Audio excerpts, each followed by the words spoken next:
அந்த காட்டுல இருந்த எல்லா பறவைகளுக்குமே நல்ல வலிமையான மரத்தாலான வீடு இருந்தது.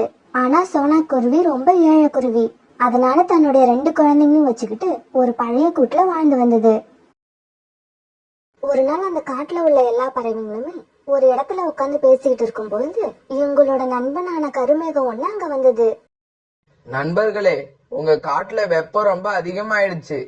அந்த வெப்பத்தை குறைக்கிறதுக்காக மேக கூட்டங்களான நாங்க கூடிய சீக்கிரம் உங்க காட்டுக்கு வந்து மழை பெய்ய போறோம். அந்த மழையால வெப்பம் தணிஞ்சு நீங்க எல்லாம் சந்தோஷமா இருப்பீங்க. ஆஹா ஆஹா, மேக நண்பா, நீ சொல்றத கேட்க எனக்கு ரொம்ப சந்தோஷமா இருக்கு. எவ்வளவு சீக்கிரம் இங்க வந்து மழை பெய்ய முடியுமோ அவ்வளவு சீக்கிரம் வாங்க. எங்களால வெயில தாங்க முடியல. மேகா அண்ணா, வாயால சொன்னதோட நிப்பாட்டாதீங்க. சீக்கிரமா எங்க காட்டுக்கு மழையா பெஞ்சு எங்களை மகிழ்ச்சி படுத்துங்க. கிளி, கவலைப்படாத. இன்னும் கொஞ்ச நாள்ல உங்க காட்டுல மழை பெய்ய ஆரம்பிச்சிரும். பறவைகள் கிட்ட இப்படி பேசின அந்த மேகம் பிறகு அந்த இடத்தை விட்டு நகர்ந்து போயிடுச்சு. மத்த பறவைகள் எல்லாருமே மழைங்கிற பேரை கேட்டதுமே ரொம்ப மகிழ்ச்சியானாங்க. ஆனா சோனா குருவி மழை வர போகுது அப்படிங்கிற செய்தியை கேட்ட உடனே ரொம்ப கவலையாயிடுச்சு. அடடா, இப்ப நான் என்ன பண்ணுவேன்? என் கையில இப்ப பணமும் இல்ல. பணம் இருந்தாலாவது ஒரு நல்ல வீடா பார்த்து விலைக்கு வாங்கலாம். இப்ப பெய்ய போற மழையில என் 2 சின்ன குழந்தைங்களையும் தூக்கிக்கிட்டு நான் எங்க தான் போவேன்? மழை ஆரம்பிக்க இன்னும் 1 நாள் 2 நாள் ஆகும்னு நினைக்கிறேன். அதுக்குள்ள நம்ம குழந்தைங்களுக்காக ஏதாவது செஞ்சுதான் ஆகணும். இப்படி யோசிச்சு சோனா குருவி பிறகு அங்கிருந்து பறந்து போச்சு. இப்படி போன சோனா குருவி வாழை இலைகளை கொண்டு வந்து 3 குச்சிகளை வச்சு தன்னோட குழந்தைங்க இருக்கிற கூடு மேல ஒரு கூரைய உண்டாக்குச்சு. அம்மா, என்னம்மா பண்றீங்க? எதுக்கு இந்த இலைங்களை மேல கூரை மாதிரி வைக்கிறீங்க? அம்மா, ஏற்கனவே வெயில் தாங்கல. இதுல நீங்க இலைகளை இப்படி வச்சதால காத்தும் சரியா வர மாட்டேங்குது. குழந்தைங்களா, இன்னும் 2-3 நாள்ல நம்ம காட்டுல மழைக்காலம் ஆரம்பிக்க போகுதுன்னு நமக்கு செய்தி வந்திருக்கு. அப்படி மழை வந்தா மழை நீர் நம்ம கூட்டுக்குள்ள வராம இருக்கிறதுக்காக தான் வாழை இலைகளை வச்சு இந்த கூரைய உண்டாக்கி இருக்கேன். அம்மா, இப்ப மழை காலம் ஆரம்பிச்சதுக்கு அப்புறம் நீங்க கொடை வியாபாரம் தானே பண்ண போறீங்க. இந்த இலைகளை வைக்கிறதுக்கு பதிலா ஒரு கொடையை இங்க வச்சிருக்கலாமா? குக்கு, உங்க அப்பா இறந்ததுக்கு அப்புறம் நாம ரொம்ப ஏழை ஆயிட்டோம். வர வருமானம் நம்ம 3 பேரும் சாப்பிடறதுக்கே பத்த மாட்டேங்குது. இந்த நிலைமையில 120 ரூபாய்க்கு விற்கிற ஒரு குடையை நம்மளால இந்த கூட்டுல வைக்க முடியாது. ஆனா அதை நினைச்சு கவலைப்படாதீங்க.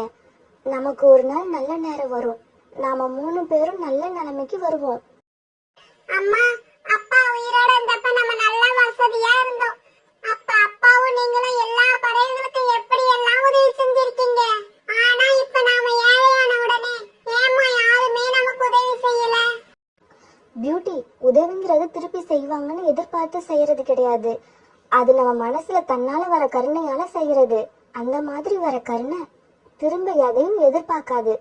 குழந்தைங்களா, நீங்க நம்ம இருக்க நிலைமையை நினைச்சு கொஞ்சம் கூட கவலைப்படாதீங்க. இந்த மழைக்காலம் முடியட்டும். அதுக்கப்புறம் என்னால முடிஞ்ச அளவு பாடுபட்டு எப்படியாவது நமக்காக ஒரு சின்ன வீட்டை விலைக்கு வாங்கிடுறேன். அதுல நம்ம 3 பேரும் சந்தோஷமா நிம்மதியா வாழலாம். சரி சரி, பேசுனது போதும், மணி ஆகுது. குழந்தைங்களா, வாங்க படுத்து தூங்குவோம். இப்படி பேசிக்கிட்ட சோனாவும் 2 குழந்தைங்களும் பிறகு படுத்து தூங்குனாங்க. மறுநாள் பொழுது விழுந்தப்ப சூரியன் வரல. அதுக்கு பதிலா மழை தான் வந்தது. சொந்தமா வீடு இருந்த பறவைங்க எல்லாம் மனசுல எந்த கவலையும் இல்லாம மழைக்காலத்தை ஜாலியா அனுபவிச்சாங்க. குக்கு, பியூட்டி, இப்ப பாத்தீங்களா, இந்த வாழை இலையை எடுத்துக்கிட்டு வந்து கீரை வச்சதால இப்ப நம்ம கூட்டுக்குள்ள மழை துளிகள் வரவே வராது. இதனால நீங்களும் நினைய மாட்டீங்க. அம்மாவும் உங்களை பத்தின கவலை இல்லாம நிம்மதியா போய் கொடை வியாபாரம் பண்ணுங்க. இப்படி சொன்ன சோனா குருவி பிறகு கொடை வியாபாரம் செய்ய பறந்து போச்சு.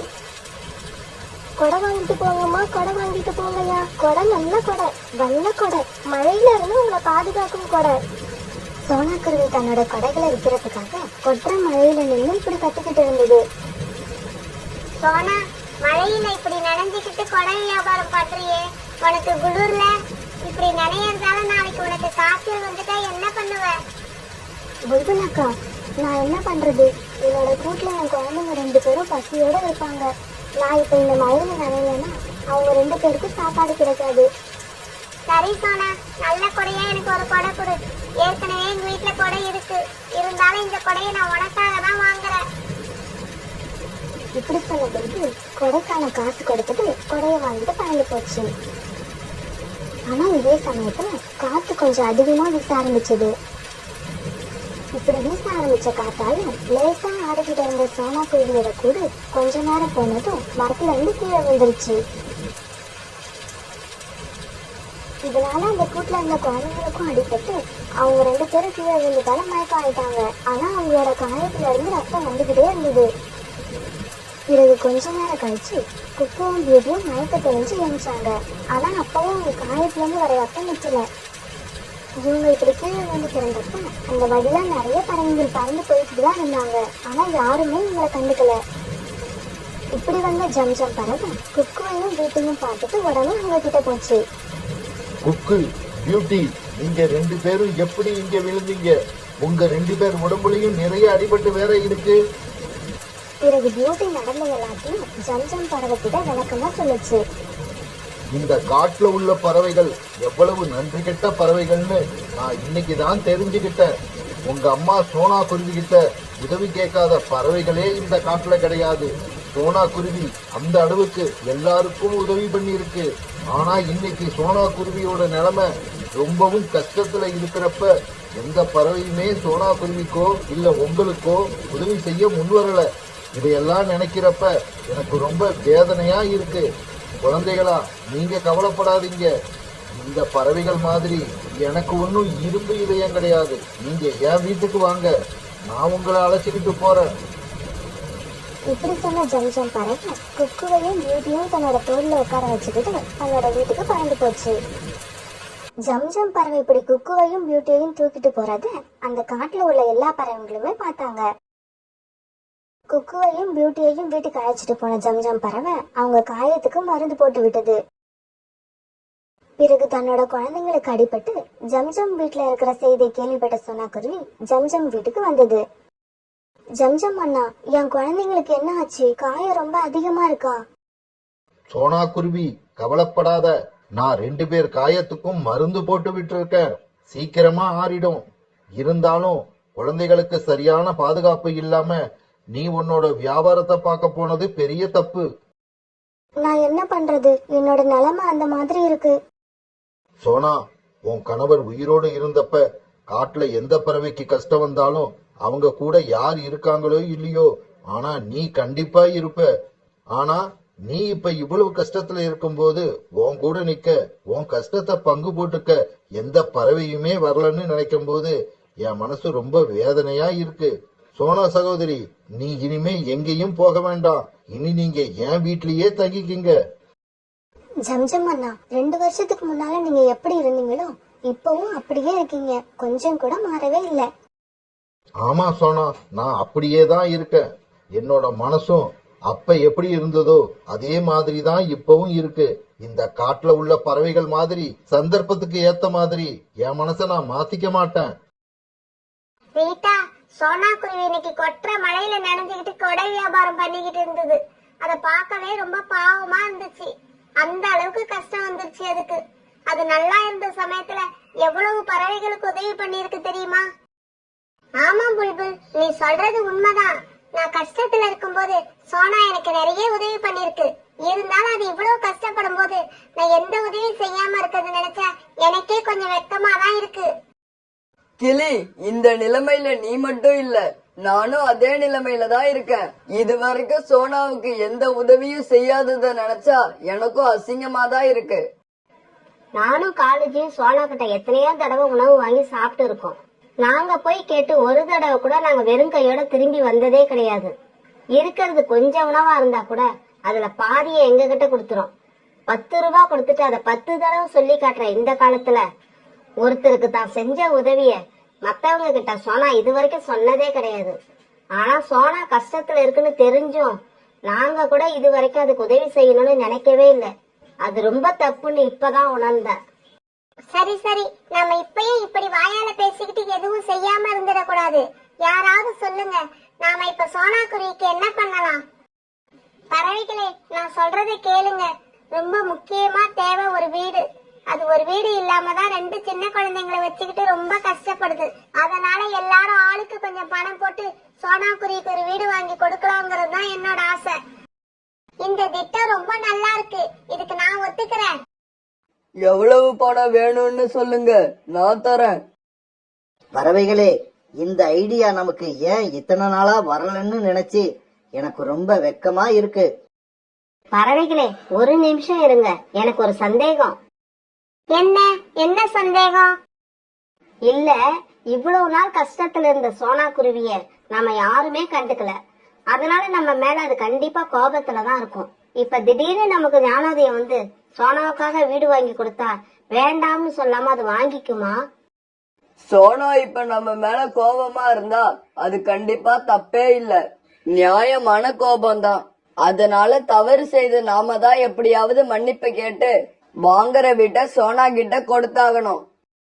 சரி சரி, நாளைக்கு காலையில எல்லாரும் பணத்தை எடுத்துக்கிட்டு வந்துருங்க. சோனாவுக்காக ஒரு நல்ல வலிமையான வீட்டை வாங்கி ஆகணும். இப்படி பேசின பறவைகள் எல்லாம் அவங்க வீட்டுக்கு பறந்து போனாங்க. மறுநாள் பொழுது விடிஞ்சிச்சு. எல்லா பறவைகளும் ஆளுக்கு கொஞ்சமா பணம் போட்டு சோனா குருவிக்காக ஒரு அருமையான வீட்டை விலைக்கு வாங்கினாங்க. சரி சரி, எல்லாரும் வாங்க, சோனா குருவி கிட்ட போய் மன்னிப்பு கேட்டு இந்த வீட்டை சோனா குருவிக்கு பரிசா கொடுப்போம்.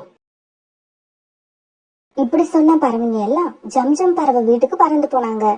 சோனா, எங்க எல்லாரையும் மன்னிச்சிடு. நாங்க எல்லாம் இப்ப வாழ்ந்துட்டு இருக்கிற சந்தோஷமான வாழ்க்கையில ஆரம்பத்துல நீ எங்களுக்கு செஞ்ச உதவி எல்லாத்தையும் மறந்துட்டோம். அது எவ்வளவு பெரிய தப்புன்னு இன்னைக்கு நாங்க உணர்ந்தோம். சோனா, நாங்க செஞ்ச தப்புக்கெல்லாம் பிராயச்சித்தமா இன்னைக்கு உனக்கு ஒரு சந்தோஷத்தை காட்டலான்னு இருக்கோம். சீக்கிரம் எங்க கூட கிளம்பு. பறவைங்களே, நீங்க எல்லாரும் பேசுறத கேட்க எனக்கு ரொம்ப சந்தோஷமா இருக்கு. நீங்க யாருமே தெரிஞ்சு எந்த தப்பும் பண்ணல, தெரியாம தான் செஞ்சிருக்கீங்க. எப்ப நாம செஞ்ச தப்ப நாம உணர்றோமோ அப்ப மத்தவங்க மன்னிக்கிறாங்களோ இல்லையோ கடவுள் நம்மள மன்னிச்சிருவாரு. பிறகு சோனா குருவி எல்லா பறவைங்களும் வலுக்கட்டாயமா கூப்பிட அவங்க கூட பறந்து போச்சு. சோனா, இந்த வீட்டை பாரு, எவ்வளவு அழகா இருக்கு. இந்த வீடு வேற யாரும் இல்ல, உன்னோட வீடுதான். உனக்காக நாங்க எல்லாரும் சேர்ந்து இந்த வீட்டை வாங்கி இருக்கோம். பறவைங்களே, நீங்க எல்லாரும் என் மேல காய்ச்ச அன்புக்கு ரொம்ப ரொம்ப நன்றி. இருந்தாலும் இந்த வீட்டை நான் ஏத்துக்கிறது அவ்வளவு நல்லதா இருக்காதுன்னு நினைக்கிறேன். சோனா குருவி இப்படி அந்த வீட்டை வாங்குறதுக்கு மறுத்தாலும் எல்லா பறவைங்களும் சேர்ந்து ரொம்பவும் வற்புறுத்தி சோனா குருவி கிட்ட அந்த வீட்டை கொடுத்துட்டாங்க. பிறகு வேற வழியே இல்லாத சோனா குருவி தான் குழந்தைங்களை கூட்டுக்கிட்டு அந்த வீட்டுக்கு வந்துச்சு. பிறகு தான் வாழ்க்கையோட கடைசி நாள் வரைக்கும் தான் குழந்தைங்களோட அந்த வீட்டுல சோனா குருவி சந்தோஷமா வாழ்ந்துச்சு.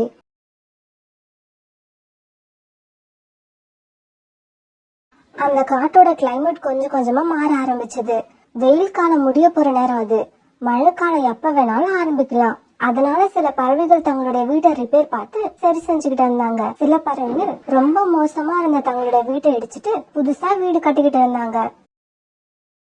கோரி, உனக்கும் வீடு கட்ட தெரியாது, எனக்கும் வீடு கட்ட தெரியாது. பிறகு எதுக்கு இவ்வளவு மரக்கட்டைகளை சேகரிச்சு வச்சிருக்க? காலேஜி, உங்க எல்லா கேள்விகளுக்கும் நான் பதில் சொல்றேன். முதல்ல வாங்க, இந்த இடத்தை விட்டு கிளம்பி நாம நம்மளோட வீட்டுக்கு போவோம். என்னது, நாம சேகரித்த மரக்கட்டைகளை இங்கேயே போட்டுட்டு நம்ம வீட்டுக்கு கிளம்பணுமா? அப்படி நம்ம வீட்டுக்கு கிளம்பிட்டோம்னா இங்க உள்ள இந்த மரக்கட்டைகளை யாராவது எடுத்துக்கிட்டு போயிட மாட்டாங்க? காலுச்சி, இந்த மரக்கட்டைகளை இந்த இடத்துல நான் சேகரிச்சு வைக்க சொன்னதே யாராவது இந்த மரக்கட்டைகளை தூக்கிக்கிட்டு போகணுங்கிறதுக்காக தான். கோரி, நீ இது வரைக்கும் உன்னோட வாழ்க்கையில யாருக்கும் தெரிஞ்சும் தெரியாம கூட உதவி பண்ணுனதே கிடையாது. அப்புறம் எப்படி இப்ப தெரிஞ்சே உதவி பண்ண போற? காலுஜி, இந்த கோரி செய்ய போறது உதவியா உபத்திரவமா அதுக்குள்ள முடிவு பண்ணிடாதீங்க. முதல்ல வீட்டுக்கு கிளம்புங்க. எல்லாத்தையும் விவரமா அங்க வந்து சொல்றேன். வேற எதுவும் கேள்வி கேட்டுக்கிட்டு இருக்காம சீக்கிரமா கிளம்புங்க. இருட்ட வேற ஆரம்பிச்சிடுச்சு. பிறகு காலுக்காகவும் கோரிக்காகவும் அந்த இடத்தை விட்டு கிளம்பி தங்களோட வீட்டுக்கு போனாங்க. வீட்டுக்கு போன உடனேதான் எதுக்காக மரக்கட்டைகளை சேர்த்து நதிக்கரை ஓரமா வைக்க சொன்னேன்னு கோரிக்காகம் காலுக்காகத்துக்கிட்ட விவரமா எடுத்து சொல்லுச்சு. கோரி, நீ இதுவரைக்கும் போட்ட பிளான் எல்லாத்தையும் விட இந்த பிளான் தான் பக்காவான மாஸ்டர் பிளான். மணி ஆயிடுச்சு காலேஜி, சீக்கிரம் படுத்து தூங்குவோம். அப்பதான் காலையில நதிக்கரைக்கு போய் நம்மளோட கட்டைகளை யார் எடுத்துக்கிட்டு போனாங்கன்னு பார்க்க முடியும். இப்படி பேசிக்கிட்ட காலுக்காகவும் கோரிக்காகவும் பிறகு படுத்து தூங்குனாங்க. மறுநாள் பொழுது விடிஞ்சிச்சு. பியூட்டி, சீக்கிரம் கிளம்பு. நம்ம போய் வீடு கட்ட தேவையான காஞ்ச மரக்கட்டைகளை தேடி கொண்டு வருவோம். மழைக்காலம் ஆரம்பிக்கிறதுக்கு முன்னாடி நம்ம வீடு கட்டி முடிக்கணும். இல்லைன்னா நம்ம பெரிய கஷ்டத்துல மாட்டிப்போம். அம்மா, இந்த தடவை வீடு கட்டும் போது எப்படி வீடு கட்டுறதுன்னு எனக்கும் கத்து கொடுப்பீங்கல்ல? ஆமாம் பியூட்டி, கண்டிப்பா கத்து கொடுப்பேன். இப்ப நீ பெரியவளா ஆயிட்ட. இப்படி பேசிக்கிட்ட பியூட்டியும் சோனா குருவியும் காஞ்ச மரக்கட்டைகளை தேடி காட்டுக்குள்ள பறந்து போனாங்க. இப்படி போன இவங்க ஒரு நதிக்கரையில உட்கார்ந்தாங்க. பியூட்டி, காஞ்ச புற்கள் எங்க இருக்குன்னு நான் போய் பாக்குறேன். அந்த சமயத்துல நீ நல்ல காஞ்ச வலிமையான மரக்கட்டைகள் எங்க இருக்குன்னு பாரு. தன்னோட அம்மா சொன்ன மாதிரியே நல்ல வலிமையான காஞ்ச மரக்கட்டைகள் எங்க இருக்குன்னு பாத்துக்கிட்டே வந்த பியூட்டிக்கு நதி ஓரத்துல ஒரு இடத்துல நிறைய மரக்கட்டைகள் இருக்கிறத பார்த்தது. அத பார்த்த உடனே பியூட்டிக்கு ரொம்ப சந்தோஷமாயிடுச்சு. உடனே தன்னோட அம்மாவுக்கு குரல் கொடுத்தது. அம்மா அம்மா, இங்க வந்து பாருங்க, நல்ல காஞ்ச வலிமையான மரக்கட்டைகள் இந்த இடத்துல நிறைய இருக்கு. பியூட்டியோட குரலை கேட்ட சோனா குருவியும் பிறகு அந்த இடத்துக்கு பறந்து போச்சு. பியூட்டி, இந்த மரக்கட்டைகள் எல்லாமே ஒரே சைஸா வெட்டி கரெக்டா கட்டி இருக்கு. இத பார்க்கும்போது இந்த மரக்கட்டைகளை யாரும் எடுத்துக்கிட்டு போறதுக்காக வெட்டி கட்டி வச்ச மாதிரி தெரியுது. ஆனா எந்த காரணத்தினாலும் தெரியல, இங்கேயே விட்டுட்டு போயிட்டாங்க. எது எப்படியோ கண்டிப்பா இந்த கட்டைகள் அவங்களுக்கு தேவையில்லை. அதனாலதான் இதை இங்கேயே விட்டுட்டு போயிட்டாங்க. ஆனா இந்த கட்டைகள் இப்ப நமக்கு தேவைப்படுறதுனால நம்ம இதை எடுத்துட்டு போவோம். தன்னோட மக பியூட்டி கிட்ட இப்படி சொன்ன சோனா குருவி அந்த மரக்கட்டைகளை எடுத்துட்டு வீடு கடை கிளம்பி போச்சு. இப்படி எடுத்துக்கிட்டு போன மரக்கட்டைகளை வச்சு சோனா குருவியும் அது பொண்ணு பியூட்டியும் வீட்டை கட்ட ஆரம்பிச்சாங்க. பியூட்டி, எப்பவுமே வீடு கட்டுறப்ப 4 மூலையிலும் செங்குத்தா வைக்கிற இடங்களிலும் நல்ல மொத்தமான வலிமையான மரக்கட்டைகளை வைக்கணும். சிறிய மரக்கட்டைகளை படுக்க வாட்டத்திலேயே வச்சுதான் வீடு கட்டணும். அம்மா, அந்த காஞ்ச புல்லை எடுத்துக்கிட்டு வந்தீங்களே, அது எதுக்காக? பியூட்டி, வீட்டை கட்டி முடிச்சிட்டு வீட்டு கூரை மேல இந்த புல்லை விரிச்சு வச்சாதான் வெயிலோட சூடு நமக்கு தெரியாம வீடு எப்பவுமே குளுமையா இருக்கும். இந்த மாதிரி பேசிக்கிட்டே சோனா குருவியும் பியூட்டியும் இப்ப கிட்டத்தட்ட பாதி வீட்டை கட்டி முடிச்சிட்டாங்க. காலையில லேட்டா கண் வச்ச கோரிக்காகவும் அப்பவும் தூங்கிட்டு இருந்த காலுக்காகத்தான் வேக வேகமா எழுப்புச்சு. காலுஜி, என்ன இவ்வளவு நேரம் தூங்கிக்கிட்டு இருக்கீங்க? அங்க நதிக்கரையில நம்ம போட்டு வச்சிருக்க மரக்கட்டைகளை யார் எடுத்துக்கிட்டு போறாங்கன்னு பாக்கணும். சீக்கிரம் எந்திரிங்க, எந்திரிச்சு வாங்க. கோரியோட இந்த சத்தத்தை கேட்டதும் காலுக்காக வேகமா எந்திரிச்சிச்சு. பிறகு காலுக்காகவும் கோரிக்காகவும் வேக வேகமா பறந்து மரக்கட்டைகள் இருக்கிற நதி பக்கம் போனாங்க. இப்படி நதிக்கரைக்கு போன இவங்க தாங்க வச்ச இடத்துல அந்த மரக்கட்டைகள் இல்லைன்னு தெரிஞ்ச உடனே ரொம்ப அதிர்ச்சி ஆனாங்க. ஐயோ காலுஜி, மரக்கட்டைகளை நாம வச்ச இடத்துல காணோம். நம்மளோட பிளான் எல்லாம் சொதப்பல் ஆயிடுச்சு. இப்ப நாம என்ன பண்றது? மரக்கட்டைகளை யார் எடுத்துக்கிட்டு போனாங்கன்னே தெரியலையே. கோரி, கொஞ்ச நேரம் பொறுமையா இரு, பதட்டப்படாத. எப்படி இருந்தாலும் இங்க இருந்து மரக்கட்டைகளை எடுத்துக்கிட்டு போன பறவைகள் இன்னைக்குதான் வீடு கட்ட ஆரம்பிக்கணும். நாம 2 பேரும் காட்ட ஒரு ரவுண்டு வந்தோம்னா யார் யார் வீடு கட்டிக்கிட்டு இருக்காங்கன்னு தெரிஞ்சிடும். பிறகு நம்மளோட கட்டைகளை யார் எடுத்துக்கிட்டு போனான்னு ஈஸியா கண்டுபிடிச்சிடலாம். பிறகு அப்படியே காட்டுக்குள்ள பறந்து வந்த காலுக்காகவும் கோரிக்காகவும் புதுசா கட்டின வீட்டு வாசல்ல உட்கார்ந்து அந்த புறா கிட்ட போனாங்க. புறா, இந்த வீடு கட்ட உனக்கு மரக்கட்டைகள் ஏது? நாங்க நதிக்கரைகளை வெட்டி வச்சிருந்த மரக்கட்டைகளை காணோம். நீ அங்க இருந்து மரக்கட்டைகளை எடுத்துட்டு வந்துதான் இந்த வீட்டை கட்டினியா? கோரி, நான் இந்த வீட்டை கட்டி 2 நாள் ஆகுது. உங்க மரக்கட்டைகளை இன்னைக்கு நான் எடுத்துக்கிட்டு வந்து என்ன பண்ண போறேன்? புறா, நீ எடுத்திருக்க சான்ஸ் இல்ல, அத நானும் ஒத்துக்கிறேன். இருந்தாலும் உனக்கு தெரிஞ்சு வேற யாராவது எடுத்திருப்பாங்கன்னு சொல்ல முடியுமா? எனக்கு தெரிஞ்சு இங்க பக்கத்துல யாரும் எடுக்கிறதுக்கு சான்ஸ் இல்ல. இருந்தாலும் சோனா குருவி இன்னைக்குதான் வீடு கட்ட ஆரம்பிக்குது. மரக்கட்டைகளை சேகரிக்க இன்னைக்கு காலையில தான் காட்டுக்குள்ள போச்சுன்னு நினைக்கிறேன். வேணும்னா சோனா குருவி கிட்ட போய் கேட்டு பாருங்க. புறா இப்படி சொல்ல பிறகு கோரிக்காகவும் காலுக்காகவும் நேரா பறந்து சோனா குருவி கிட்ட வந்தாங்க. காகங்கள் அங்க வந்து சேர்ந்தப்ப சோனா குருவியும் பியூட்டியும் தங்களோட வீட்டை முழுசா கட்டி முடிச்சிருந்தாங்க. கோரி, நம்மளோட மரக்கட்டைகள் இதேதான். இங்கதான் இருக்கு நம்மளோட மரக்கட்டைகள், வேற எங்கேயும் போகல. நாம கஷ்டப்பட்டு வெட்டி வச்ச மரக்கட்டைகள் எல்லாத்தையும் சோனாதான் இங்க எடுத்துக்கிட்டு வந்திருக்கு. நான் வெட்டி வச்ச மரக்கட்டைகளை எனக்கு நல்லா அடையாளம் தெரியும். காலனா, எந்த மரக்கட்டைகளை பத்தி நீங்க இப்ப பேசிக்கிட்டு இருக்கீங்க? சோனா, ஒண்ணுமே தெரியாத மாதிரி நடிக்காத. இந்த வீட்டை கட்டுறதுக்கு உனக்கு மரக்கட்டைகள் ஏது? நதியோரத்துல நாங்க வெட்டி வச்சிருந்த மரக்கட்டையில தானே எடுத்துட்டு வந்த. ஓ, விஷயம் அப்படியா கோரியக்கா? இன்னைக்கு காலையில நானும் பியூட்டியும் மரக்கட்டைகளை சேகரிக்கிறதுக்காக காட்டுக்குள்ள போனோம். அப்ப நதி ஓரத்துல மரக்கட்டைகளை வெட்டி யாரோ கட்டி வச்சிருக்கிறத பார்த்தோம். சரி, யாரோ தேவைப்படாத மரக்கட்டைகளை இங்க விட்டுட்டு போயிட்டாங்கன்னு நினைச்சு நாங்க தான் இந்த மரக்கட்டைகளை எடுத்துட்டு வந்து இந்த வீட்டை கட்டணும். சரி சரி, இப்ப தெரிஞ்சிடுச்சுல்ல அந்த மரக்கட்டைகள் யாருதுன்னு. அப்புறம் ஏன் இன்னும் இங்க நின்னுகிட்டு இருக்கீங்க? அம்மாவும் பொண்ணும் இடத்த விட்டு கிளம்புங்க. இந்த வீடு இனிமே எங்களோடது. கோரியக்கா, இந்த மரக்கட்டைகள் உங்களுதா இருந்தாலும் இந்த வீட்டை கட்ட நானும் பியூட்டியும் ரொம்ப கஷ்டப்பட்டு இருக்கோம். அதனால இந்த வீட்டை மட்டும் கேட்காதீங்க. வேணும்னா உங்களுக்கு புது மரக்கட்டைகளை எடுத்துட்டு வந்து தரோம். அதாவது உங்ககிட்ட இருந்து எடுத்த மாதிரி 2 பங்கு மரக்கட்டைகளை தரோம். தயவு செய்து இந்த வீட்டை மட்டும் கேட்காதீங்க. ஏய் சோனா, வீட்டை மட்டும் கொடுக்க முடியாதுன்னு சொன்ன ஓங்கி ஒண்ணு போடுவேன். எங்களோட மரக்கட்டைகளை பயன்படுத்தி கட்டின வீடு எங்களுக்கு தான் சொந்தம். இன்னும் ஒரு நிமிஷம் எங்க அம்மாவும் பொண்ணு இருந்தீங்க, எங்க கிட்ட இருந்து அடி வாங்கிட்டு தான் போவீங்க. பியூட்டி, நாம தான் பெரிய தப்பு பண்ணிட்டோம். அந்த கட்டையை நாம எடுத்துட்டு வந்திருக்கவே கூடாது. அதுவும் இந்த காகங்களோட கட்டைன்னு எனக்கு தெரிஞ்சிருந்தா நான் சத்தியமா எடுத்துக்கிட்டு வந்திருக்கவே மாட்டேன்.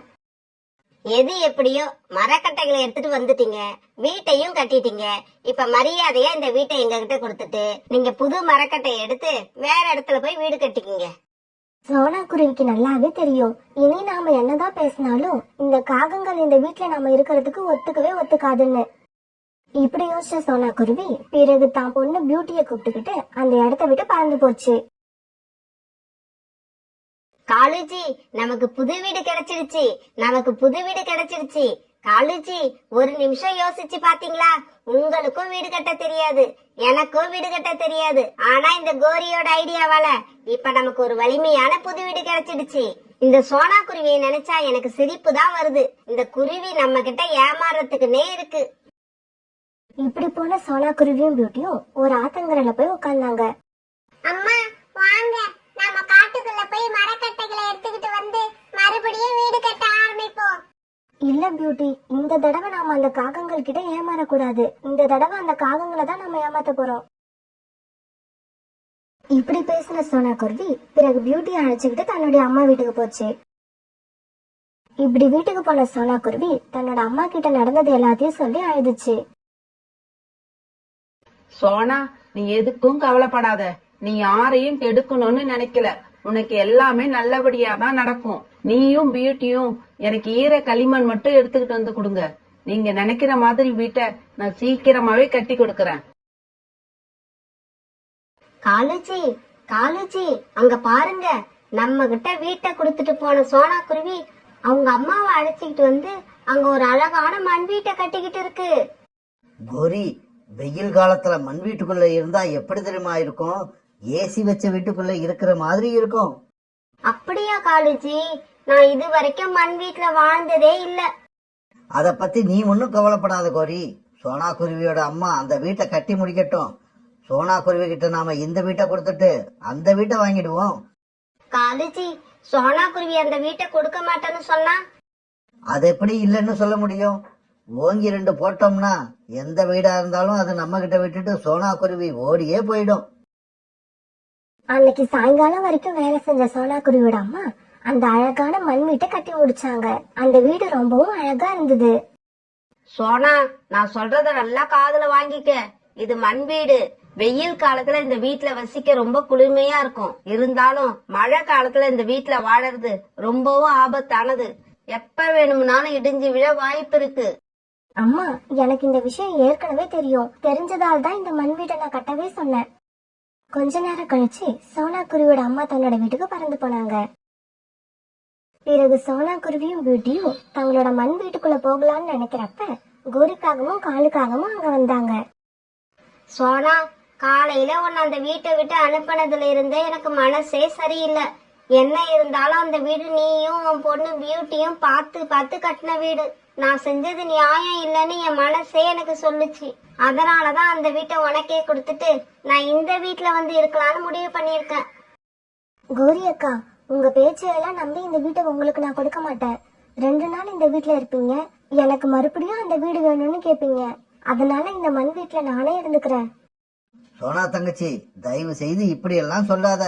இந்த வீட்டை நீ எங்களுக்கு கொடுத்துட்டேன்னா நாங்க அந்த மரக்கட்டைகளை வச்சு கட்டின வீட்டு பக்கம் இனிமே சத்தியமா வரமாட்டோம்.